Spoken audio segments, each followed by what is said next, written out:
Welcome to another quality ass episode of Smoke and Mirrors. Uh, this this episode is brought to you by My State of Confusion, and so now here's a song. Earth Angel, Earth Angel, will you be mine? Love you forever. Something all the time. Something and something. Doody doo be you. And now here they are, your invenerable host, Carlos Kareem Wyndham.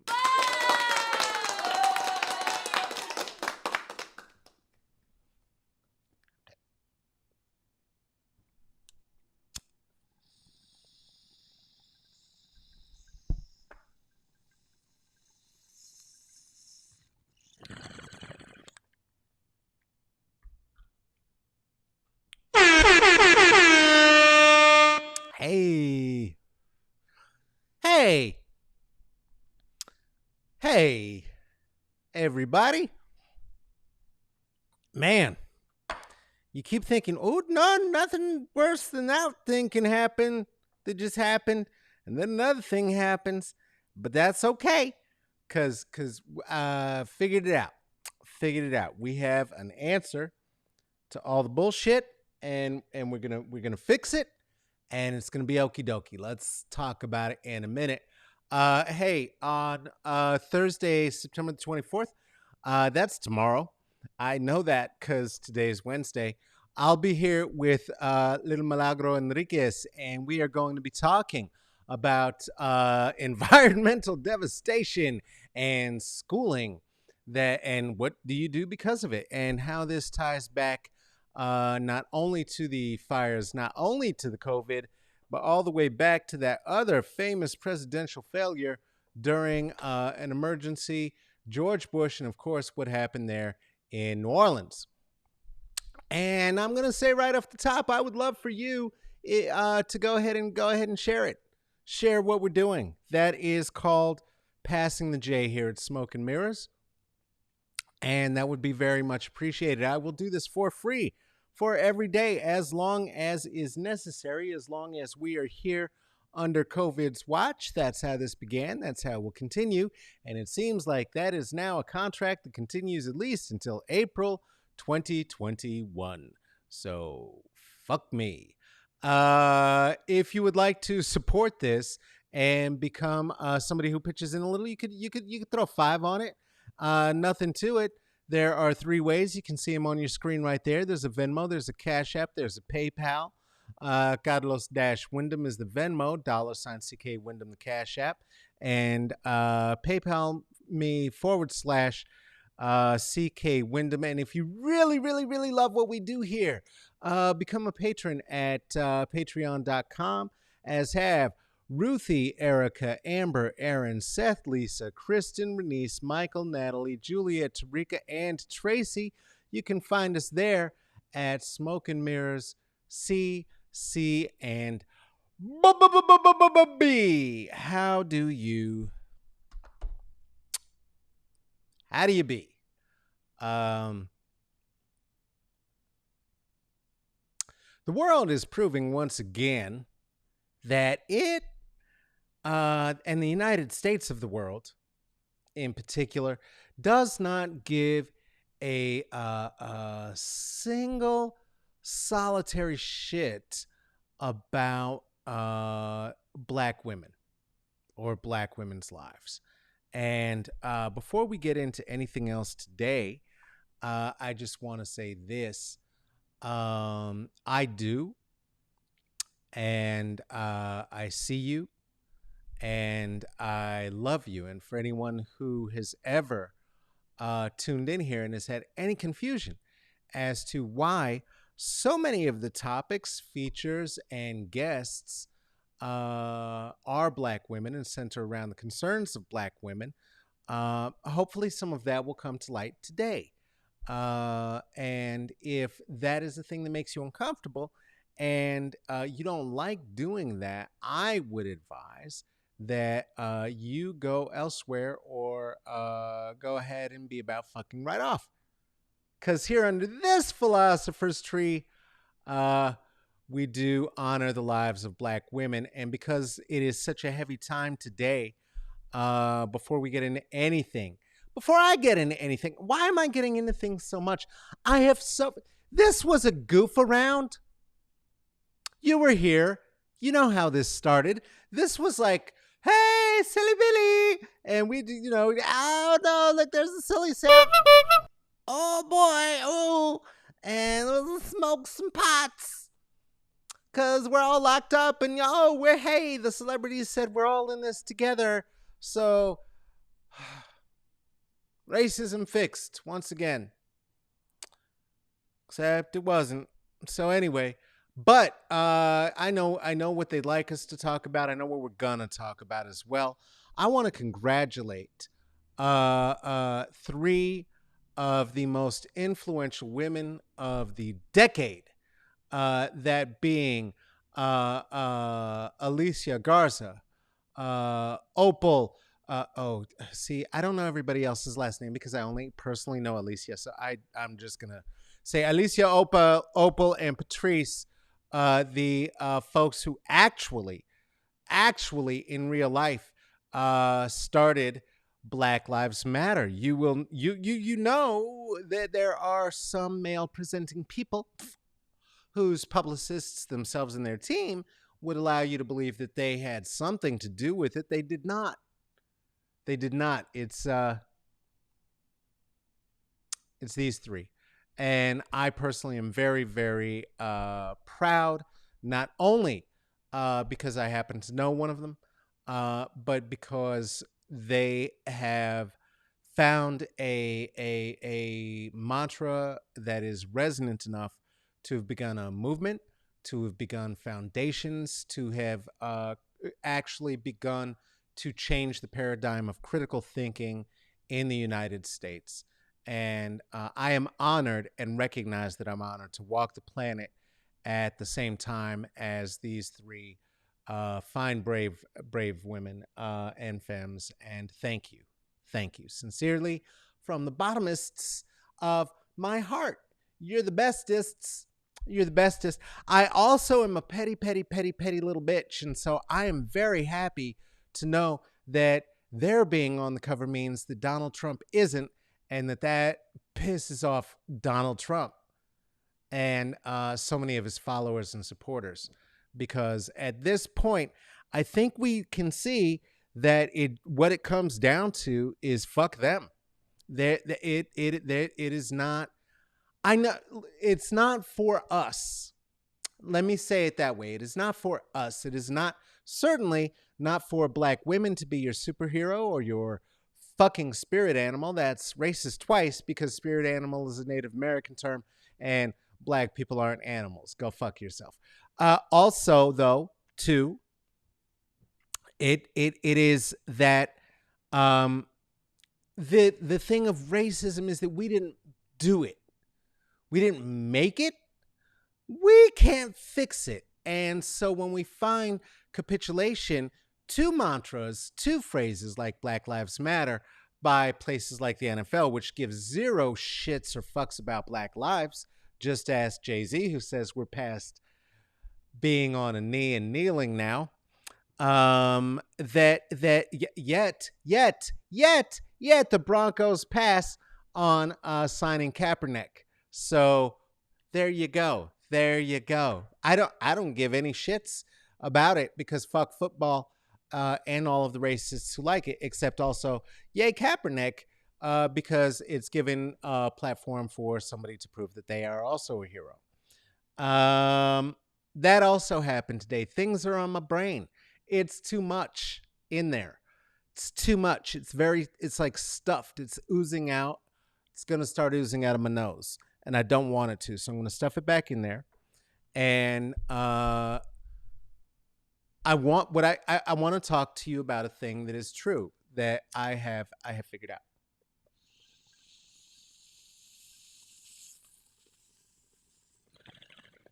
For some time, I had been trying to figure out the secret to time travel. And the answer is based in part upon the flux capacitor. But what is true about the flux capacitor is that it's three aggregate components which come together to create the necessary point of transition that takes you through the continuum of space and time. They are so separated and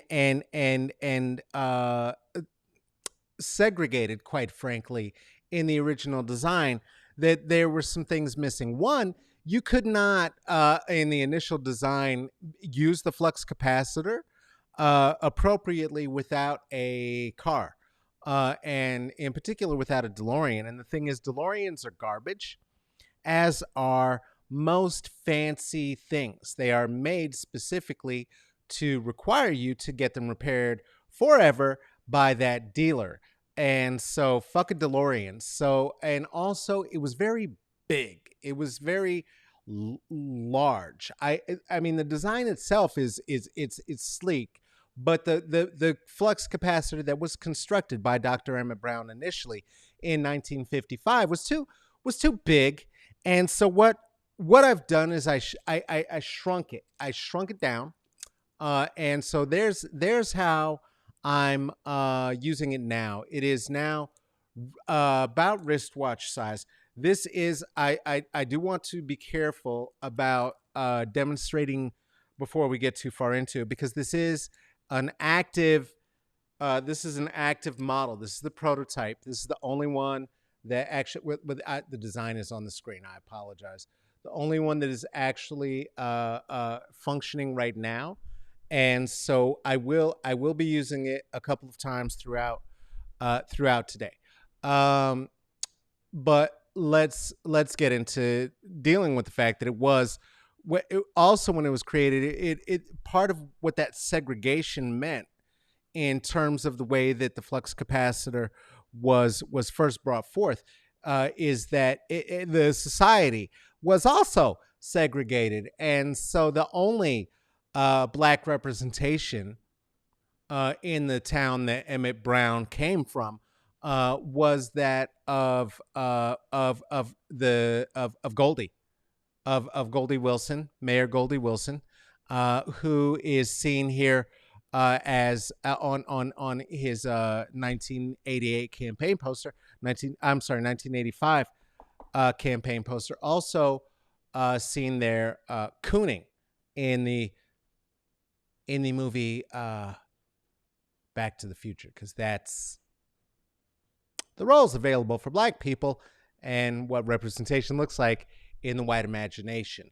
Or it could be limited to Marvin Berry and the Starlights, who were referred to in the film as reefer addicts. And fuck you, because I like to think of us as cannabis consumers.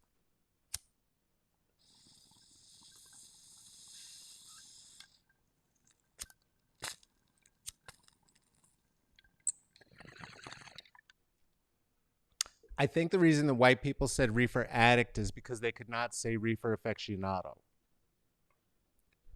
The xenophobia may have been twisting their tongues. At any rate, I do want to use the actual show you what I've done to fix the old flux capacitor. So you do remember the model, right? It looked there's two stations here. One station down at the bottom, and right in the middle was where you were meant to be able to do the time travel. Well, the problem is this, that there was not an intersection that brought them together. And so what I've done is to bring those three intersections together. And so what you'll see is that you have the components of race, you have the component of the class structure, and certainly the gender reification structure. And if you go through and actually combine those into something of a Venn diagram, if you will, that if you look in the center, dead in the center, therein Therein is where we begin to find the ability to travel through space and time. And as we do so, what we find is that as the time the time paradigm around us begins to collapse, the time itself does not exist. That was the whole problem with the original capacitor. It was that it was trying to be a flux capacitor around time, but it wasn't around time. It was about what you are doing and how you are spending your time, because time is ever present. And unless we change our behavior within the mode of time, it will continue to be the same, right? The other thing that you find as you travel is that you are able to very easily identify those who are the most impacted by those systems living in the Venn diagram of class, race, and gender. And as you deconstruct that within these United States, if we're looking at a post-colonial period, my watch only goes back so far. I did not adjust it such that it goes back as far as Back to the Future 2. This is a Back to the Future 1 model.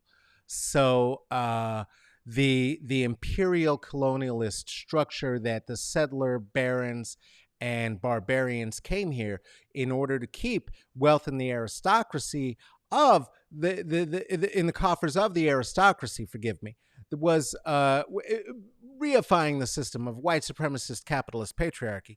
All of that is built on indigenous blood and bone. Let's be very, very clear about that, because this was indigenous land, though being tilled with the cooperative measures of those Africans who had traveled here on pre-Columbian waterways. This doesn't go back that far. We're not going back that far right now to address what we need to address, to see who currently is the most impacted. And even if we do, it's the same. When we look at who is paid the least, who is abused the most in this country, you will find that it is indigenous and Native American women each and every time. Outside of that, and in a paradigm that is built on a structure that is 100% built around the idea of it being a binary, boys and girls, black people and white people, gay and straight, off and on, that the inclusion of the Native American experience has to be juxtaposed to this paradigm that was set up by the people who declared themselves white and were only invented so around 1627. It's just what you got to do.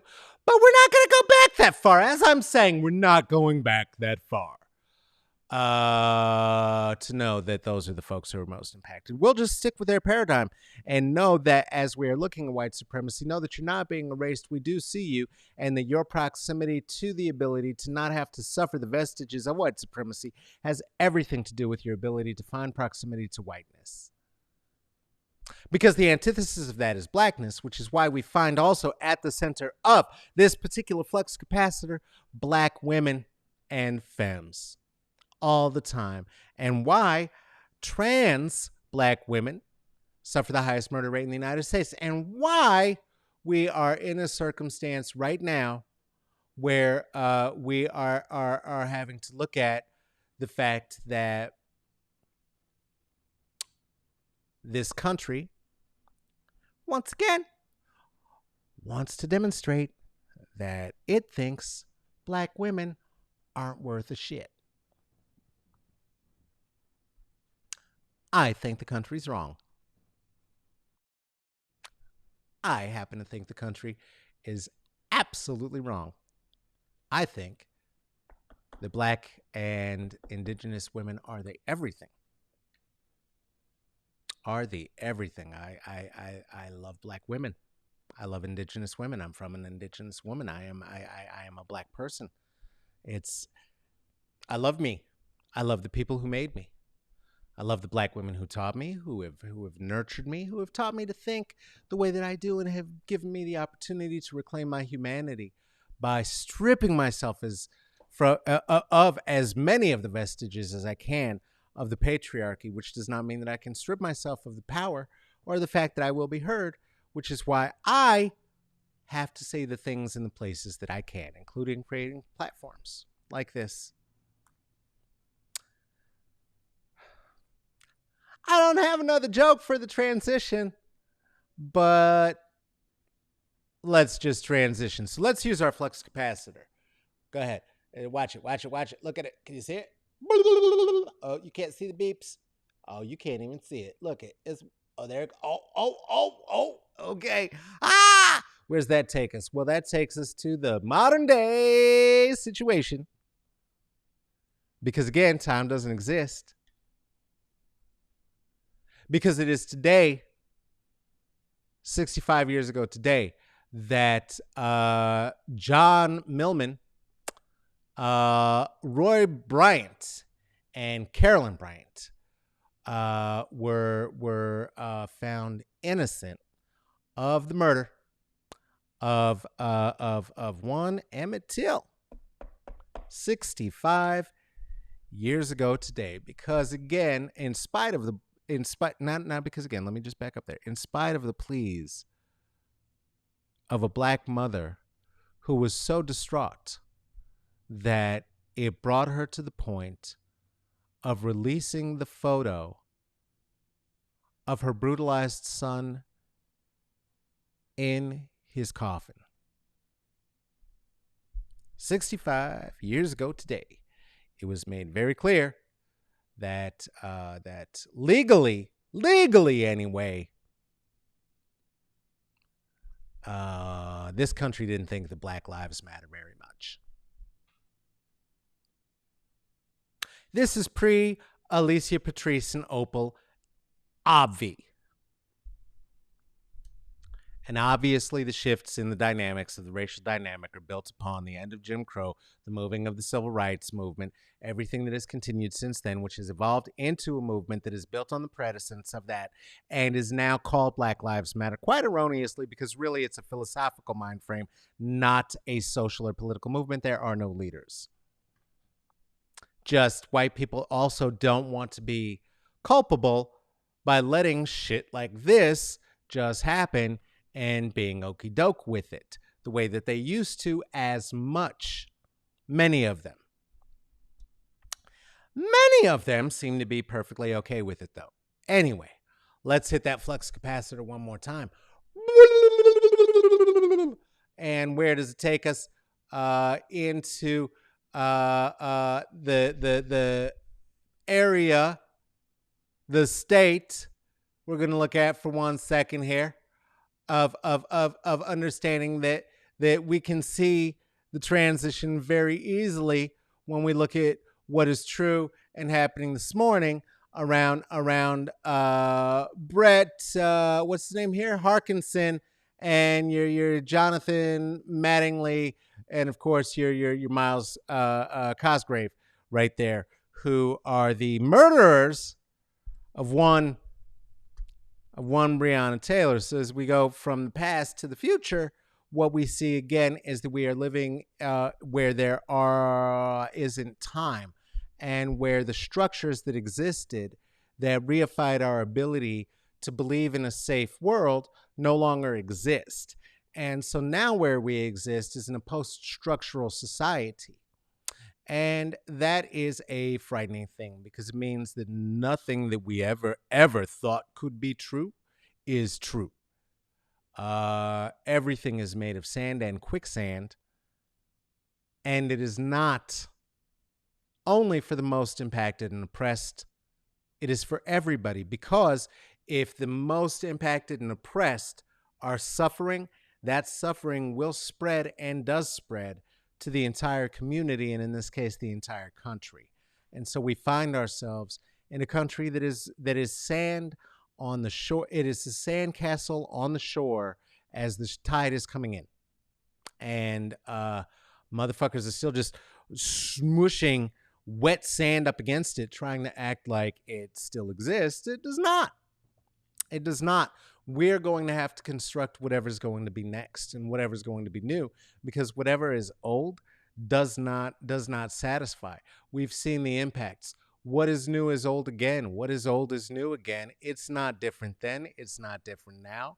You would have been doing the same thing then that you are doing now, very likely. What would you have been doing then? Having tea?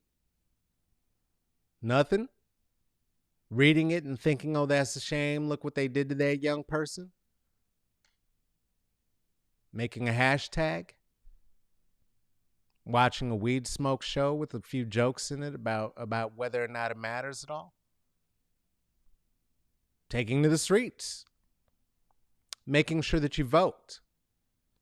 Knowing that it is, in fact, the Attorney General who decides who is going to be prosecuted and for what in a case like this, and that the Attorney General in every state, nearly, not all, in these United States is an elected position. And maybe get off of your leftist purist bullshit and vote, because it does fucking matter. And recognize that even thinking that it doesn't is, again, a place of privilege that goes in line with saying to black women that they do not.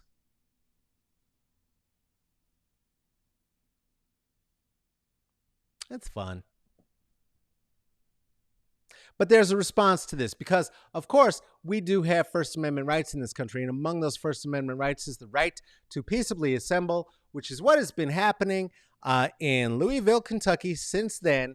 And so everything is going to be fine, because I'm sure that what's going to happen is that these folks are going to be given the opportunity to be in the streets and have their say, and nothing is going to go wrong at all with that. Hey, let's use that flux capacitor one more time.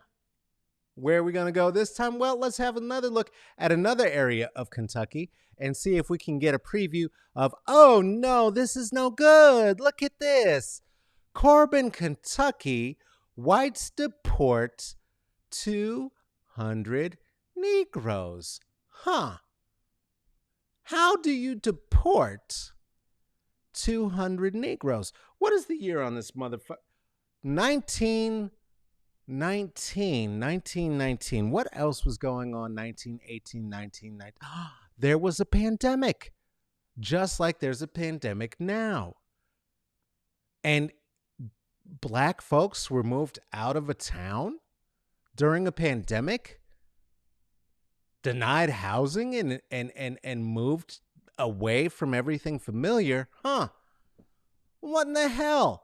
What could that have to do with anything that we're talking about? This flux capacitor. Oh, right. Because there was this idea that a black man had maybe spoken to a white woman, but maybe that didn't actually really happen, or wasn't what happened. But maybe when it was thought that it did, that the entire town was rounded up like cattle, put on a train, and forcibly made to leave town with none of their possessions.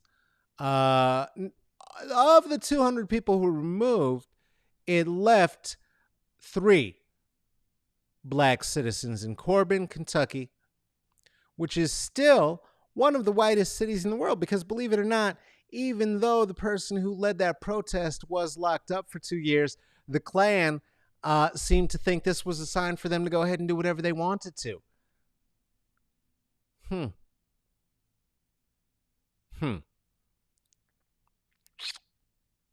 Huh.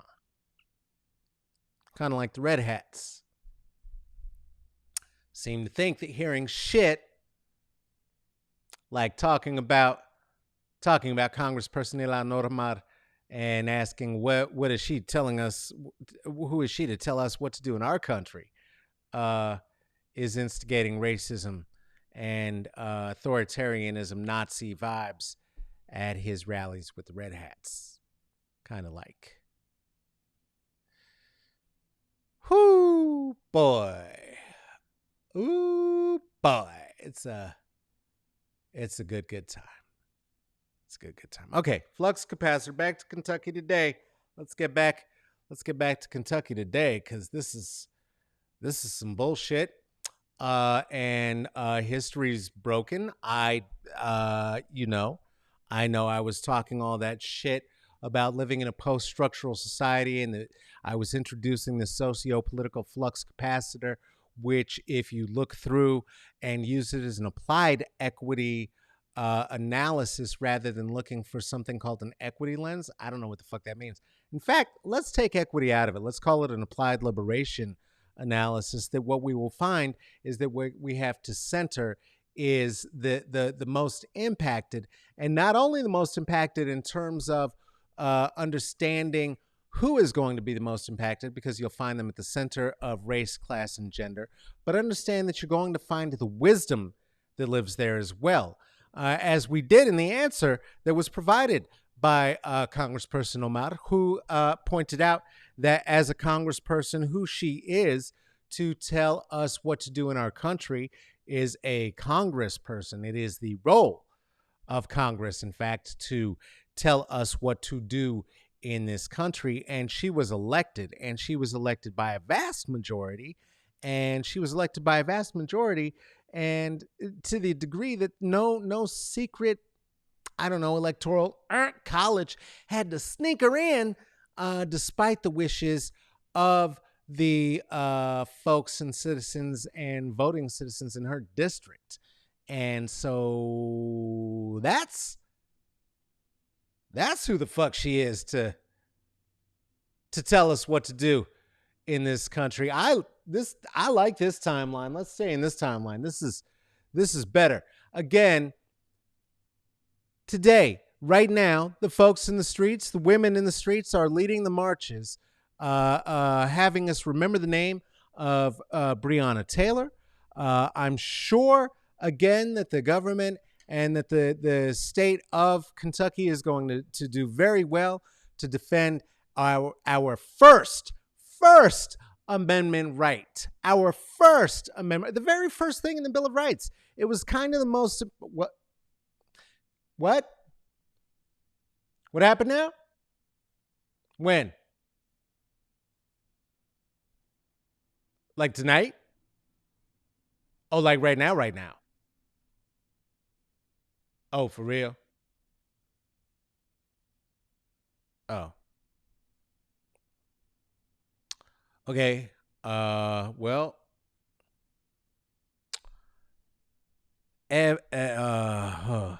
evidently, police have already begun rioting and arresting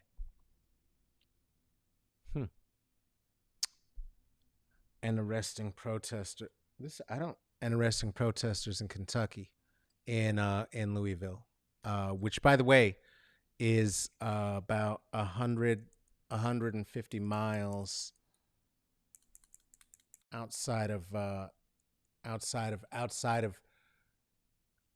Corbin. Something is wrong with this fucking flux capacitor. Okay, wait a minute. Race, I got race, I got class, I got gender. Okay, I look to see who's the most impacted. We see Breonna Taylor. Okay, now whose wisdom can bring us back out of this if I reverse the flux on the... What? 1955 to 1985. No, that was Doc's. That was 1919 to 2019. 1919 to... No. 1920 to 2020. Fuck. Okay, I think we're stuck in a 100-year loop. Oh, fuck. Okay, yeah, no. Brown was stuck in a 50-year loop. I think I got it. I think I expanded it to 100 years. I don't... shit. This might be on me. Actually, do you know what? I'm thinking back to the way that that Doc called us reefer addicts, and did not refer to us as cannabis aficionados.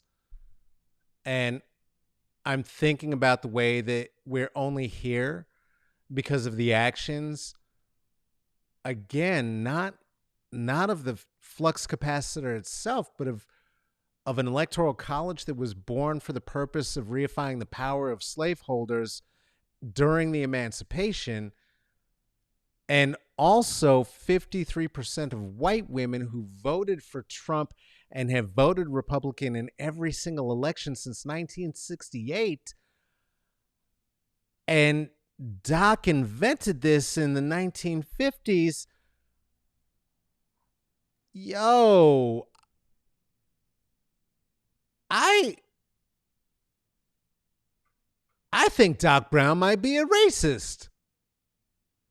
This has been another episode of Smoke and Mirrors. Thank you for spending some time here today. I don't know what this is. If you have any idea what this is, or you have some thoughts about it, or some things we should share or shouldn't share, or some love mail or some hate mail, you could send all of that to Smoke and Mirrors ccb at gmail.com. You could also look at the IG. That's over there at IG at Smoke and Mirrors CCB. You can find me at Twitter at Caballo Negrito. You could know that this is produced and hosted by myself, Carlos Kareem Wyndham. This is also produced by Tracy Tatamy. And, I said it at the top, but I'll say it again. It would be great if you were willing to share this experience, if it matters to you. You could become a patron. I'm going to call it of the arts. Yeah. I'm going to call this my art. And sure, become a patron of the arts. Get your life together. Become a patron. You can do that at Smoke and Mirrors CCB. The folks who've done that are Ruthie, Amber, Aaron, Seth, Lisa, Kristen, Renice, Michael, Natalie, Juliet, Tarika, and Tracy. If you do that, what I'll do is I'll send you a collector's card with my face on it and a joke about the freckles that black people get when we get old. If that's too much of a commitment, you could drop $5 at the Venmo. But most importantly, if you would share this at your page, I would appreciate that. Hey, take care of yourself, would you? And if you would take care of each other, that would also be great. And stay inside, especially if you're in Portland. The weather's shit. I don't know why you'd be outside anyway. But to stay inside in small groups, like in your pod or your home. That's where to stay inside. Wash your hands, and if you do go outside, even if I know it's waterboarding yourself at this point, but wear a mask. Why? Because we love you. Okay, I will be back here tomorrow with El Milagro, and I love you. Bye-bye.